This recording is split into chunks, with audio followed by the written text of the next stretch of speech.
Hello, my wonderful calculus students, and welcome to Unit 4, Day 4 video, where Miss Bowman has now filmed 4 of these right in a row and is going a little insane. So enjoy the insanity as we go through more derivative rules. So, my loves, we have done almost every type of function there is to study. And today we're going to kind of go back and look at exponentials and the e to the x and a to the x rules and just kind of go back through them again. And then we're going to add log derivatives. So after this, we really don't have that many derivative rules left. We're almost done.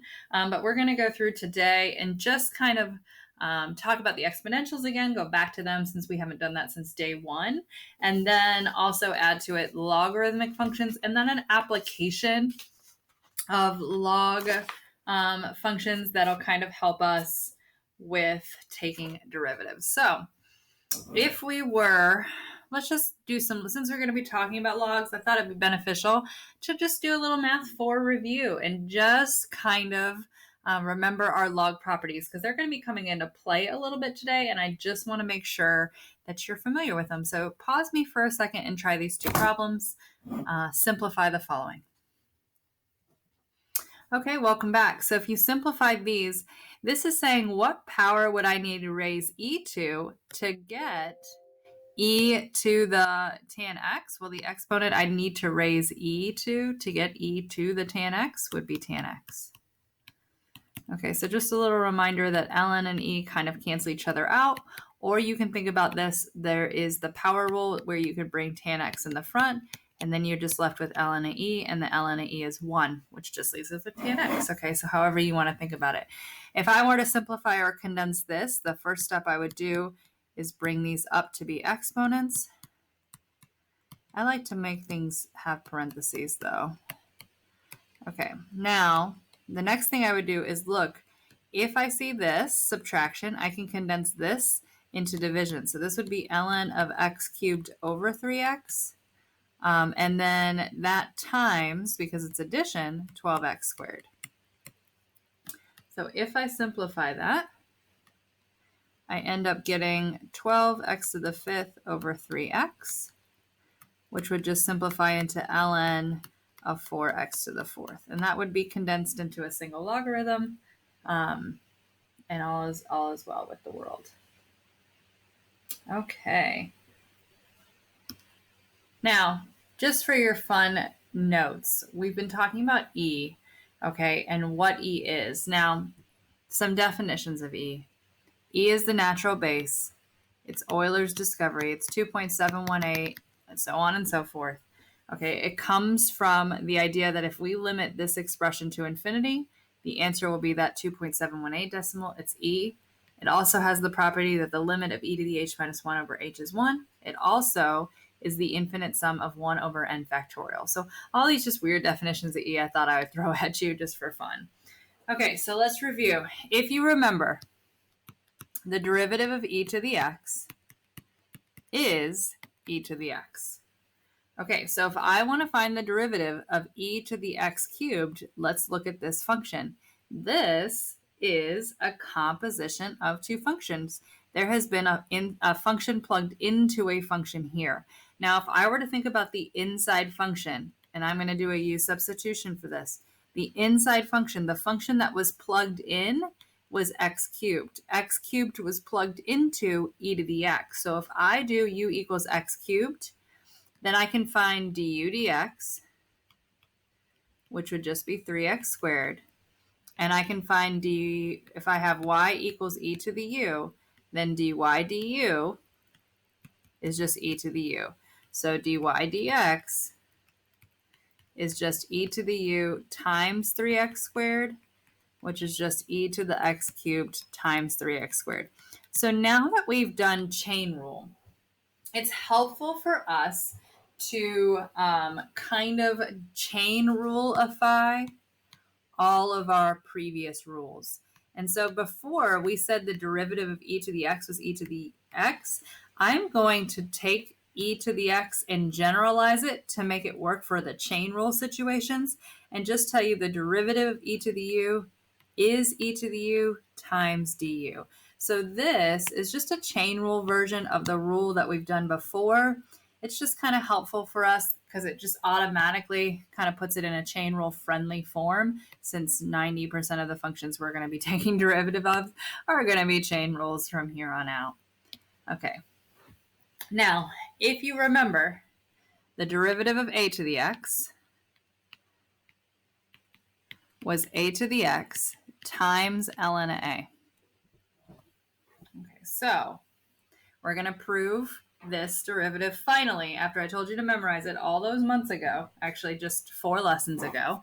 Now we're going to go through and we're going to prove this, but we have to use the change of base formula. So if you remember from Math 4, if I have a to the x, I can write that as e to the ln of a to the x. That should say ln. That just doesn't even look like English. And that's because e and ln would cancel, and that would just leave me with ln. Would just leave me with a to the x. Now I can use my log properties here to bring the x in front, and that gives me e to the x times ln of a. Now, a to the x is the same thing as e to the x times ln of a. So if I want to take the derivative of this, I'm going to use chain rule. The derivative of e to the u is e to the u times the derivative of u. Now, this looks a little confusing, but guys, this is a linear term. This is x to the first. So the number that's with x is ln of a. That would be like the slope of that line. And I end up with e to the x ln of a times ln of a. That would be the derivative of the inside function, which, if I think about that original, that was just a to the x.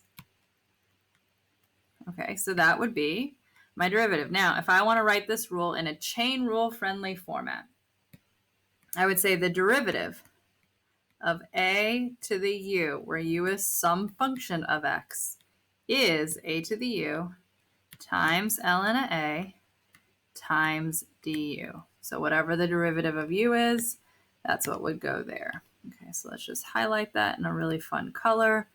Maybe I'll do a little orange. There we go. Okay, and that would be my derivative rule. So let's apply that rule in a situation. Find the equation of the line tangent to the graph of y equals 3 to the 6x at x equals 1. Okay, I see the equation of the tangent line. I'm going to think to myself, I need a point and a slope. Okay, so what is my point? What is my slope? And let's figure out what that would be. So to get my point, I'm going to plug in 1, which just gives me 3 to the 6th. I'm using my fancy calligraphy pen. So there's my point. Okay, now my slope, I need to take the derivative. So if we take the derivative here, this is an a to the u situation. It's a number raised to an exponent that has an x in it. So if I take the derivative of a to the u, it's itself times ln of the base times the derivative of the exponent. So that would be my derivative rule. And then if I plug in 1 to find the slope at 1, it's 3 to the 6th times ln of 3 times 6. Now, generally, the order in which we would see this is the complete. We would see it as 6 ln of 3 times 3 to the 6th, or you would say it as 6 times 3 to the 6th times ln of 3. Like, order doesn't really matter. I like this version the best. So here's my slope. I have a point, I have a slope, I can write my tangent line. Y minus 3 to the 6th equals, now my slope is a big number, so I'm just going to kind of write it as a quantity times x minus 1. So the derivative of a to the u is a to the u times ln of a times du. Okay, the derivative of e to the u is just e to the u du. And again, those are no different than the rules. They're just combining the rules of exponentials we did day 1 with the chain rule that we did last class. Okay, so with that, we're going to move in to the derivative of our log functions. Now, in order to derive the rule for ln of x, we're actually going to do a proof of it. We're going to have to use an identity. So we're going to start with the identity that e to the ln of x is equal to x. Okay. And we're going to use this identity to try to figure out what is the derivative of ln of x. So if I start with an identity here, I can go ahead and use this identity to help me figure out this proof. So I'm going to take the derivative of the left and I'm going to take the derivative of the right.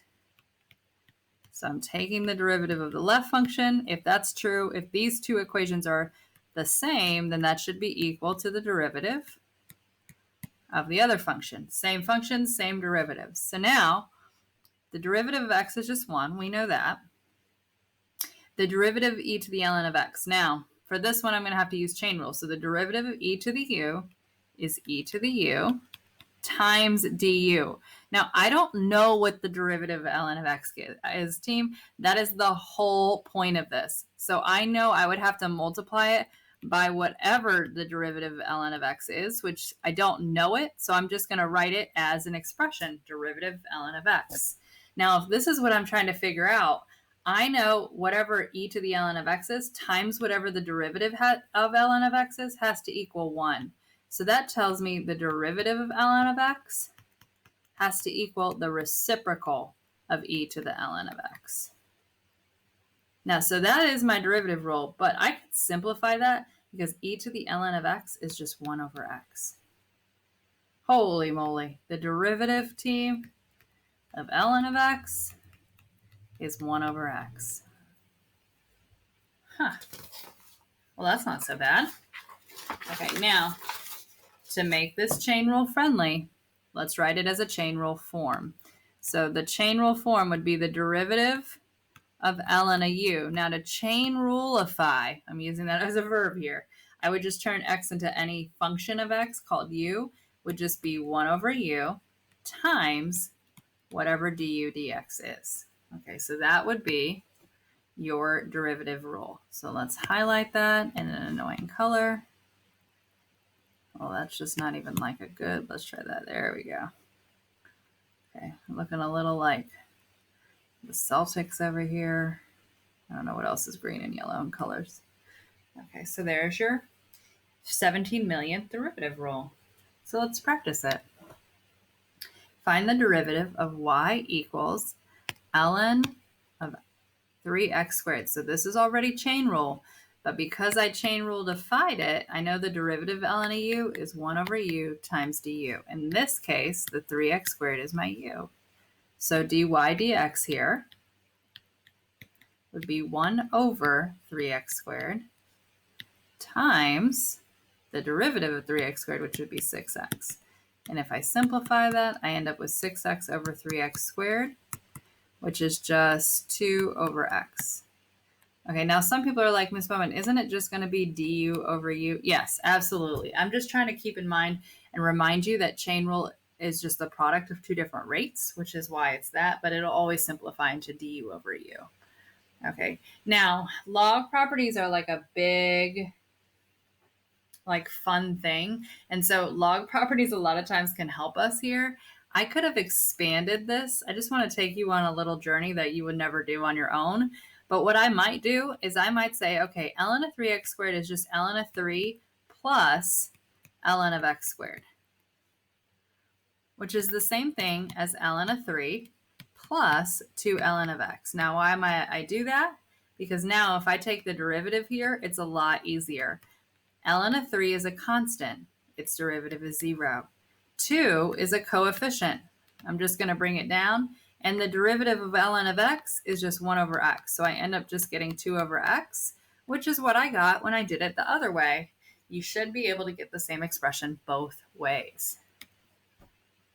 Okay, now likewise, we are going to now do logs of any base. So ln is log base e, but now we have to generalize it to a log of any base. And I'm going to use the identity that log base a of x is equal to ln of x over ln of a. So that is the change of base identity. And I'm going to use that to figure out what the derivative is of log base a of x. So if I wanted to find the derivative of log base a of x, it would be the same thing as the derivative of ln of x over ln of a. Now, there are a couple of different ways that you can approach this. Most of you are probably going to end up doing the quotient rule, okay? Because you're not going to recognize that ln of a is a constant, and that's just a constant multiple. This is the same thing as saying 1 over ln of a times ln of x. Because ln of a is a constant, it's just a constant multiple rule. You can pull it off. It's just, instead of just being ln of a, it's 1 over since it was in the denominator. So now if I take the derivative, rewrite what I want, of this left side, I have a constant multiple times the derivative of ln of x, which is 1 over x, and that gives me 1 over x times ln of a. So the only difference between log base e and log base a is that log base a has an extra ln of a in the denominator, kind of like a to the x had an extra ln of a. And to generalize it, the derivative of log base a, now I'm going to make this chain rule friendly, of u is going to be 1 over u times ln of a, all that times du. And that du, again, is from the chain because u in this case is a function. And there's your next derivative rule, the last one for today. Trying to find a good, that's pretty good. Okay. Oh, that's just a terrible highlighting color, but you get the idea. Okay, so let's practice it. Y equals log base 3 of x times e to the x. Now,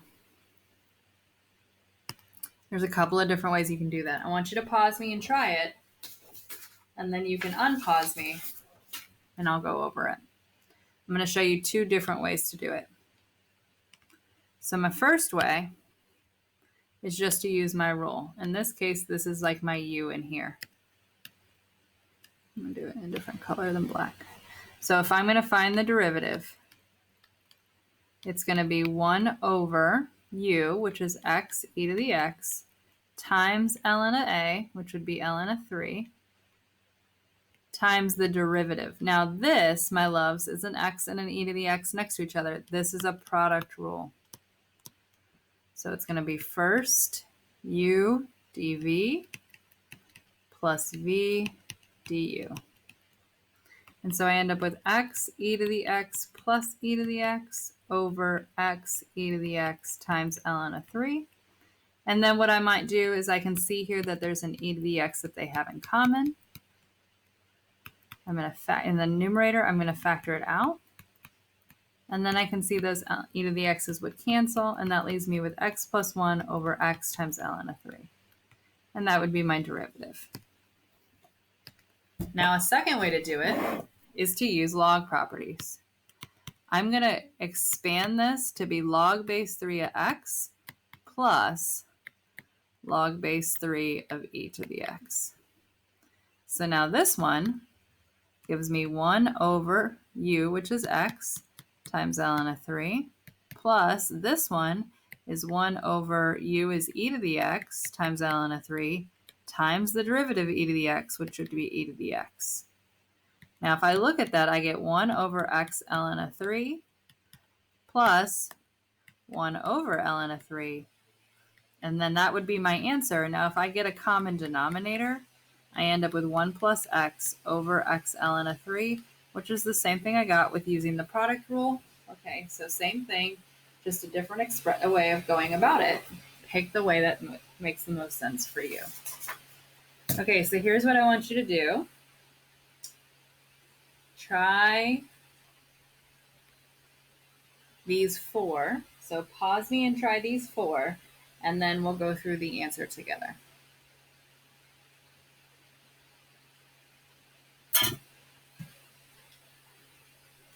Okay, so if we're going to do this first one, 2 is a constant multiple. So when I take the derivative, the 2 comes down. This is an a to the u situation. So it's going to be the derivative of 3x to the 4th is going to be 3x to the 4th times ln of 3 times 4x to the 3rd. So if I wanted to rearrange this, I could multiply the 2 and the 4 together and get 8x cubed times ln of 3 times 3 to the x to the 4th. Again, order doesn't really matter. Multiplication is commutative, so put it in the order that makes the most sense for you. Okay, ddw, notice I changed the variable of ln of e. Now guys, I'm going to simplify this.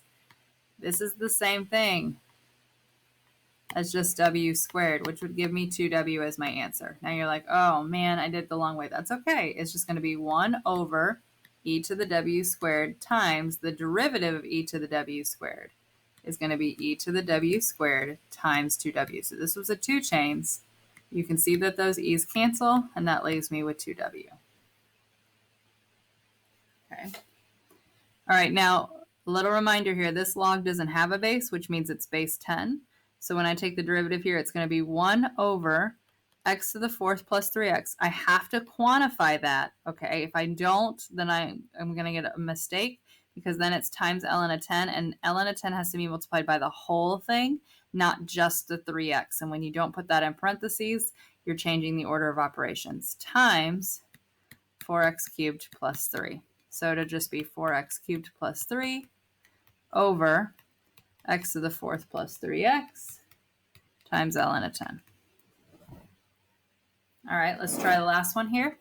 Take the derivative of 3e to the x plus 2 plus 5 to the x minus 1. So these are exponential functions because x is in the exponent. So when I take the derivative, 3 is a constant multiple. The derivative of e to the u is e to the u times du, plus the derivative a to the u is a to the u times ln of a times du, which would just be 1. So I end up with 3 e to the x plus 2 plus ln of 5 times 5 to the x minus 1. Okay, let's do a couple more. Try the next 4. So pause me, try this one, see what you come up with.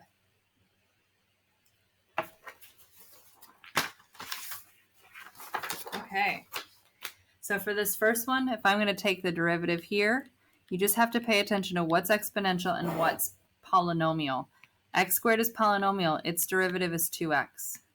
2 to the x is exponential, that's a to the u. That's a to the u times ln of a times du, which would just be 1, plus the derivative of 2 would be 0. There's my derivative.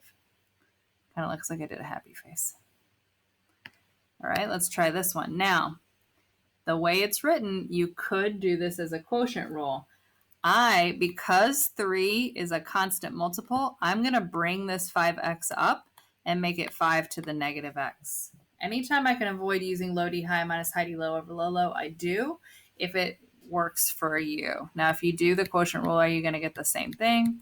Absolutely, team. So it's just going to be 3 since that's the coefficient, and then a to the u is a to the u times ln of the base times the derivative of the exponent, and that's what I get. So I end up getting negative 3 times ln of 5 times 5 to the negative x.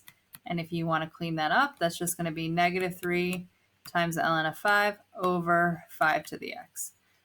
Now, if you did it with the quotient rule, will you get the same thing? Yes, if you clean your answer up, it should match mine. If you can't clean it up and match it, then you might have done something wrong.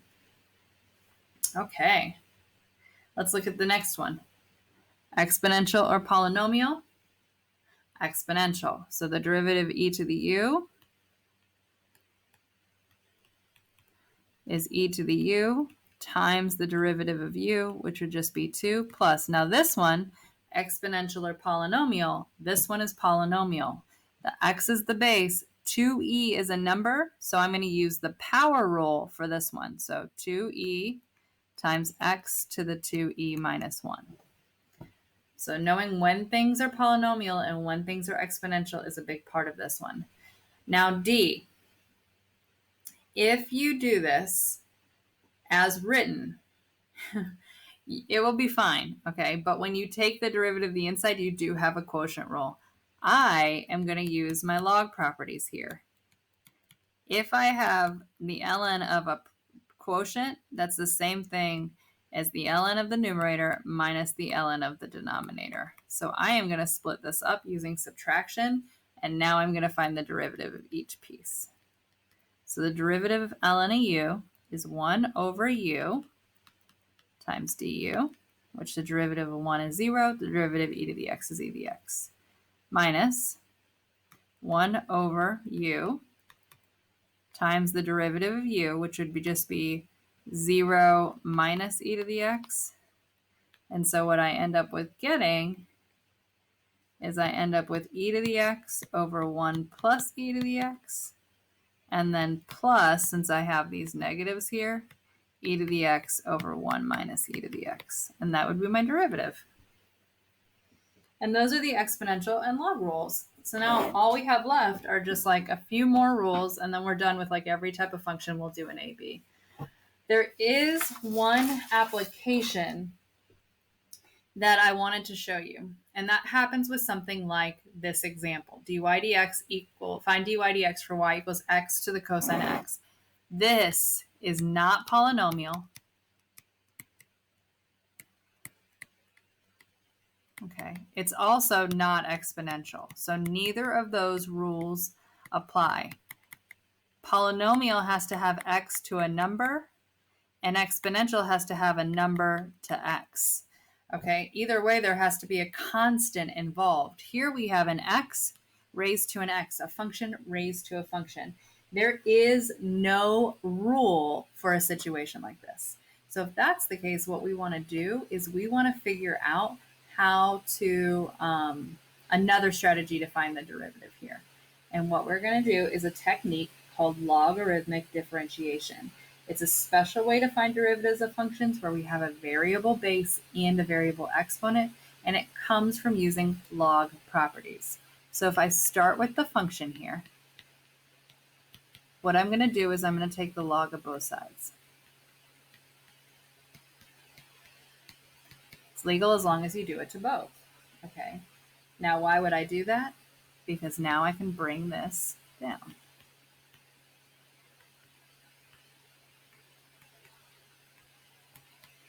Okay. Now, this is going to lead us into something that we're going to do a little bit in the future. But what I'm going to do is I'm going to take the derivative of ln of y, and I'm going to take the derivative of cosine of x times ln of x. The left side is where I get a little bit confused because it's not in terms of x, it's in terms of y. So what I would do here is I would say, okay, I need to put it in terms of x. So it's going to be ln of, well, actually, I'm not going to do that. I take that back. What I'm going to do is I'm going to take the derivative of ln of y, which is just going to be 1 over y. But it's ln of u times the derivative of u. And if I look at this, y is a function. So its derivative is a function I call dy dx. Okay. And then over here, I have a product rule. So I got first times the derivative of the second plus the second times the derivative of the first. And that would be my product rule for that. So then what I would want to do is I want to solve for dy dx.